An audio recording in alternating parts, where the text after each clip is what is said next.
जय श्री राधे, जय श्री कृष्ण। मंदिर श्री बंसी वाले महात्मा यूट्यूब चैनल की ओर से हम आप सभी भक्तों का हार्दिक अभिनंदन करते हैं।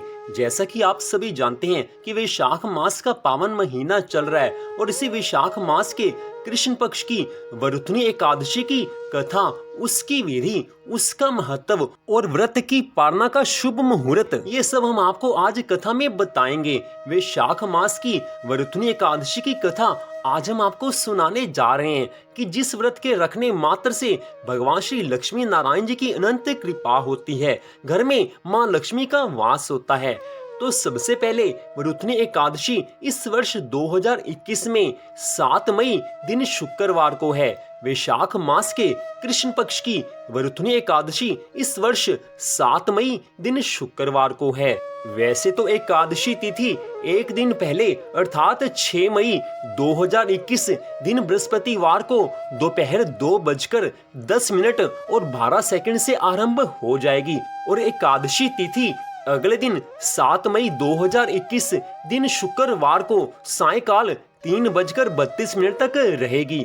इसको एक बार फिर से आप सुन लें। एकादशी तिथि 6 मई 2021 दिन बृहस्पतिवार को दोपहर 2:10 12 सेकंड से आरंभ हो जाएगी और अगले दिन 7 मई 2021 दिन शुक्रवार को सायकाल 3:32 तक एकादशी तिथि रहेगी। लेकिन जो हमने एकादशी का व्रत रखना है वो 7 मई दिन शुक्रवार को ही रखना है, क्योंकि एकादशी का व्रत उसी दिन रखा जाता है जिस दिन सूर्य निकलने के समय एकादशी तिथि हो। इसलिए इस वर्ष जो वरुथनी एकादशी है उसका व्रत 7 मई दिन शुक्रवार को रखा जाएगा, क्योंकि 7 मई दिन शुक्रवार को ही सुबह सूर्य उदय के समय एकादशी तिथि है। इसलिए 7 मई दिन शुक्रवार को ही वरुथनी एकादशी का व्रत रखा जाएगा। और वरुथनी एकादशी के व्रत की पालना का शुभ मुहूर्त 8 मई दिन शनिवार को सुबह 5:35 से लेकर 8:16 तक का है। व्रत की पालना, जिसको व्रत को खोलना भी कहते हैं, उसका शुभ मुहूर्त 8 मई दिन शनिवार को सुबह 5:35 से लेकर सुबह 8:16 तक उसका शुभ मुहूर्त है। उस समय के बीच में आप व्रत को खोल सकते हैं।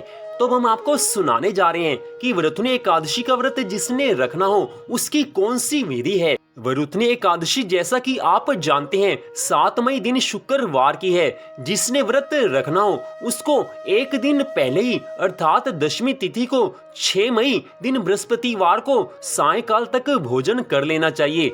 दशमी तिथि में सायकाल के बाद भोजन नहीं किया जाता।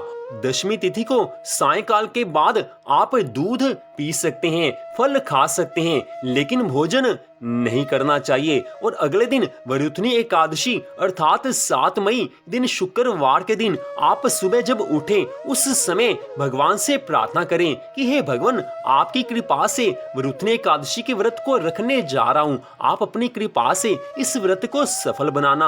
आप कृपा करेंगे तो मेरा व्रत सफल हो जाएगा। इस प्रकार भगवान से प्रार्थना करें।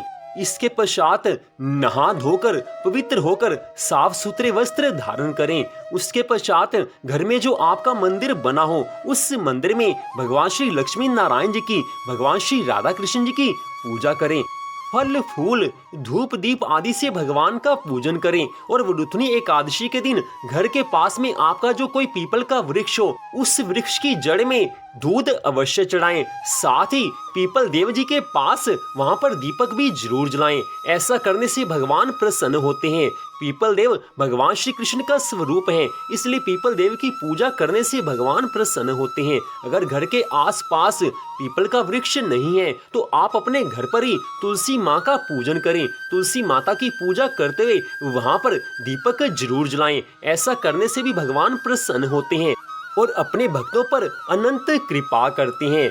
इसके पश्चात भगवान का पूजन करते हुए वरुथनी एकादशी के व्रत की कथा को पढ़ें या व्रत की कथा को सुने। दोनों का ही समान फल बताया गया है, लेकिन कथा अवश्य सुने या पढ़े, कुछ न कुछ अवश्य करना चाहिए। इसके पश्चात सारा दिन भगवान के नामों का जाप करें।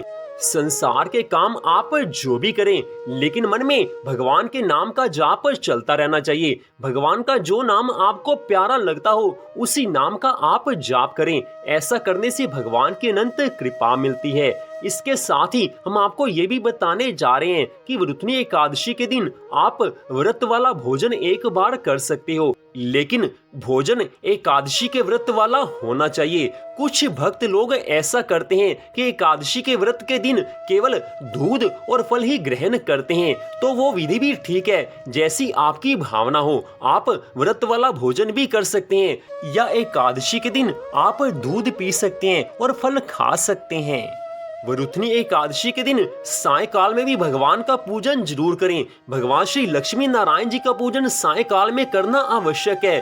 वरुथनी एकादशी के दिन जो सायकाल में अपने घर में भगवान श्री राधा कृष्ण जी, भगवान श्री लक्ष्मी नारायण जी की पूजा करते हैं, उनके घर में माँ लक्ष्मी का सदा के लिए वास हो जाता है। माँ लक्ष्मी उन पर सदा प्रसन्न रहती हैं। इसलिए सायकाल के समय में भी घर में भगवान श्री लक्ष्मी नारायण जी की पूजा जरूर करें। ऐसा करने से भगवान की अनंत कृपा होती है। इसके पश्चात वरुथनी एकादशी के दिन रात्रि के समय भगवान की प्रसन्नता के लिए जागरण करें। रात्रि जागरण में भगवान के नामों का जाप भी किया जा सकता है और भगवान के नाम का संकीर्तन भी किया जा सकता है। अगर आपका शरीर स्वस्थ है तो रात्रि जागरण जरूर करें, भगवान की कृपा मिलती है। लेकिन अगर आपका शरीर स्वस्थ नहीं है तो आप रात्रि जागरण मत करें। रात्रि में सोते हुए भगवान के नामों को याद करके आप सो जाएं। ऐसा करने से भी भगवान प्रसन्न होते हैं। भगवान तो अपने भक्त के मन की श्रद्धा भावना को देखते हैं। तो अब हम आपको सुनाने जा रहे हैं वरुथनी एकादशी की परम पवित्र कथा, कि जिसको सुनने मात्र से भगवान की अनंत कृपा मिलती है। तो इस कथा को आप पूरी श्रद्धा भावना से सुने, जो कि इस प्रकार है। श्री पद्म पुराण के अनुसार इस कथा को हम आपको सुनाने जा रहे हैं। राजा युधिष्ठिर भगवान श्री कृष्ण जी से कहने लगे हैं, हे प्रभु, आपको नमस्कार है। वैशाख मास के कृष्ण पक्ष में किस नाम की एकादशी होती है, उसकी महिमा बताइए। भगवान श्री कृष्ण जी कहने लगे हैं, हे राजन, वैशाख मास के कृष्ण पक्ष की एकादशी का नाम वरुथनी एकादशी है। यह इस लोक और परलोक में भी सौभाग्य प्रदान करने वाली है। वरुथनी एकादशी के व्रत से ही सदा सौख्य का लाभ और पाप की हानि होती है। यह वरुथनी एकादशी समस्त लोगों को भोग और मोक्ष प्रदान करने वाली है। हे राजन, वरुथनी एकादशी के ही व्रत से मानधाता तथा धुंधुमार आदि अनेक राजा स्वर्ग लोक को प्राप्त हुए हैं। जो मनुष्य 10,000 वर्षों तक तपस्या करता है, उसके समान ही फल वरुथनी एकादशी के व्रत रखने से मनुष्य प्राप्त कर लेता है। हे राजन, घोड़े के दान से हाथी का दान श्रेष्ठ है। भूमि दान उससे भी बड़ा है। भूमि दान से भी अधिक महत्व तिल दान का है। तिल दान से बढ़कर स्वर्ण दान और स्वर्ण दान से भी बढ़कर अन्न का दान है, क्योंकि देवता, पितर तथा मनुष्यों को अन्न से ही तृप्ति होती है। विद्वान पुरुषों ने कन्या दान को भी अन्न दान के ही समान बताया है। कन्या दान के समान ही धेनु का दान है। यह साक्षात भगवान का कथन है। ऊपर बताए हुए सब दानों से बड़ा विद्या का दान है। मनुष्य वरुथनी एकादशी का व्रत करके विद्या दान का भी फल प्राप्त कर लेता है। जो लोग पाप से मोहित होकर कन्या के धन से जीविका चलाते हैं, वे पुण्य का क्षय होने पर यातना में नरक में जाते हैं। अतः सर्वथा प्रयत्न करके कन्या के धन से बचना चाहिए। उसे अपने काम में कभी नहीं लाना चाहिए।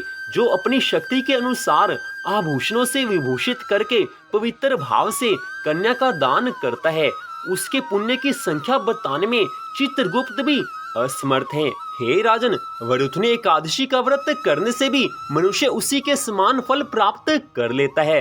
व्रत करने वाला वैष्णव पुरुष दशमी तिथि को कांस, उड़द, मसूर, चना, कोदो, शाक, मधु, दूसरे का अन्न, 2 बार भोजन तथा मैथुन, इन 10 वस्तुओं का परित्याग कर दे। एकादशी तिथि को जुआ खेलना, नींद लेना, पान खाना, दातुन करना, दूसरे की निंदा करना, चुगली खाना, चोरी, हिंसा, मैथुन, क्रोध और असत्य भाषण, इन 11 बातों को त्याग दे। द्वादशी तिथि को कांस, उड़द, शराब, मधु, तेल, पतितों से वार्तालाप, व्यायाम, परदेश गमन, 2 बार भोजन, मैथुन, बैल की पीठ पर सवारी और मसूर, इन 12 वस्तुओं का त्याग करे। हे राजन, इस विधि से वरुथनी एकादशी का व्रत रखा जाता है। रात को जागरण करके जो भगवान मधुसूदन का पूजन करते हैं वे सब पापों से मुक्त होकर परम गति को प्राप्त होते हैं। अतः हे राजन, पाप भीरु मनुष्यों को पूर्ण पर्यटन करके इस एकादशी का व्रत रखना चाहिए। यमराज से डरने वाला मनुष्य अवश्य ही वरुथनी एकादशी का व्रत करे। हे राजन, इस कथा को पढ़ने और सुनने मात्र से सहस्त्र गोदान का पुण्य फल मिलता है और मनुष्य सब पापों से मुक्त होकर श्री विष्णु लोक में प्रतिष्ठित होता है। सदा के लिए भगवान श्री विष्णु के लोक में उसको स्थान मिल जाता है। तो इस प्रकार भगवान श्री कृष्ण जी ने धर्मराज युधिष्ठिर को वरुथनी एकादशी के व्रत की ये कथा सुनाई थी। इसमें उन्होंने स्पष्ट बताया है कि इस कथा को सुनने मात्र से सहस्त्र गोदान का पुण्य फल मिलता है और मनुष्य के सभी पापों का नाश हो जाता है और मनुष्य को भगवान श्री विष्णु के लोक में स्थान मिलता है। अतः पूरा प्रयत्न करके वरुथनी एकादशी के व्रत को रखना चाहिए। कथा को तो जरूर सुनना चाहिए। अगर व्रत ना भी रखा जाए तो वरुथनी एकादशी के व्रत की कथा को तो अवश्य सुनना चाहिए। तो मंदिर बंसी वाले महात्मा यूट्यूब चैनल की ओर से इस कथा को आपने सुना। वैशाख मास के महात्म्य की कथा भी प्रतिदिन हमारे चैनल पर आप सुन सकते हैं। वैशाख मास के महात्म्य की कथा को सुनने से भगवान की अनंत कृपा मिलती है। आप सबसे एक छोटा सा निवेदन, मंदिर बंसी वाले महात्मा यूट्यूब चैनल को आप सब्सक्राइब कर लीजिए ताकि आगे आने वाली सभी कथाओं को आप सुन सकें। इस कथा को सुनने के लिए आप सबका हार्दिक धन्यवाद। भगवान श्री राधा कृष्ण जी की, भगवान श्री लक्ष्मी नारायण जी की, एकादशी माता की कृपा सदा आप सब पर, आपके परिवार पर बनी रहे। इसी मंगल कामना के साथ जय श्री राधा रानी सरकार की, जय श्री कृष्ण भगवान की, जय श्री लक्ष्मी नारायण भगवान जी की, जय वरुथनी एकादशी व्रत की। जय जय श्री राधे, जय जय श्री राधे, जय जय श्री राधे श्याम।